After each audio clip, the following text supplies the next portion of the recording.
Today, we are bringing you a fascinating story about the Titanic, that gigantic ship that everyone knows. We decided to explore deeper and bring up a curiosity that many people wonder: why was the Titanic never brought back? Stay with us until the end to discover all the details of this surprising story. On April 15, 1912, the largest passenger ship at the time sank in the North Atlantic, marking one of the greatest maritime catastrophes in history. With more than 2,000 people on board, the Titanic was unable to complete its maiden voyage, taking with it not only lives, but also a treasure trove of goods and jewels. The tragedy was compounded by the fact that only around 700 people were saved, leaving a significant emotional and material impact on the families of the victims. The sinking also gave rise to several theories about the causes of the disaster, from collisions with icebergs to structural failures. These tragic events transformed the Titanic into a cultural icon, with countless representations in literature, cinema, and popular culture. Understanding the details of this tragedy is critical to understanding why the story of the Titanic continues to fascinate and intrigue subsequent generations. After the sinking, many of the victims' families longed for the recovery of the ship, which contained not only valuable material belongings, but also an intense emotional burden linked to lost loved ones. This desire for rescue was driven not only by the financial value of the jewelry and possessions on board, estimated at around $300 million, but also by the family's emotional connection to these objects. Over the years, various proposals and ideas have been put forward to bring the Titanic back to the surface, including the use of submarines equipped with electromagnets. However, the two world wars and the difficulty in locating the exact location of the wreck delayed these efforts.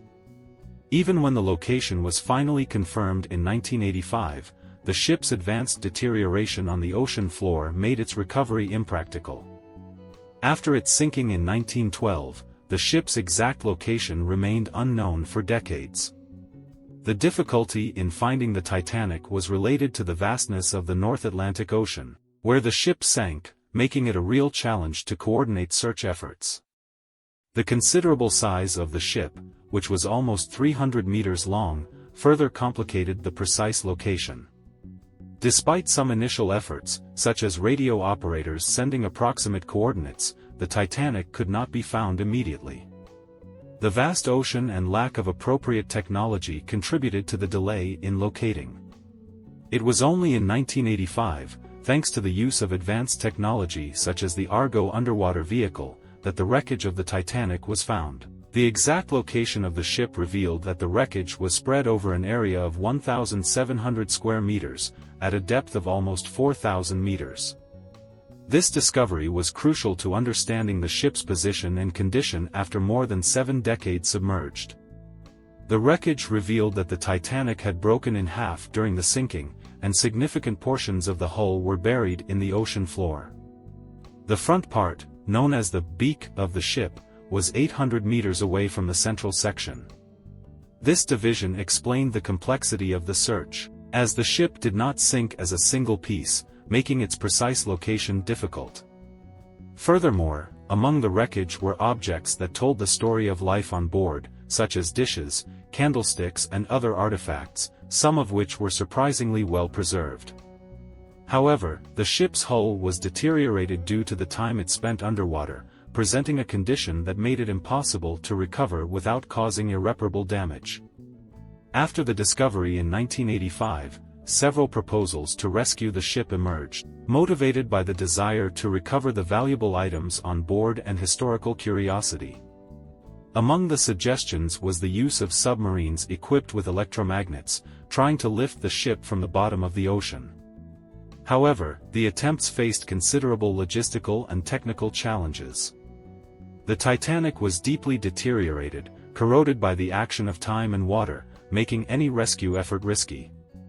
The proposal to freeze the hull with liquid nitrogen or fill it with ping-pong balls turned out to be impractical. The final decision not to recover the Titanic was made in consideration of the ship's historical preservation and precarious condition.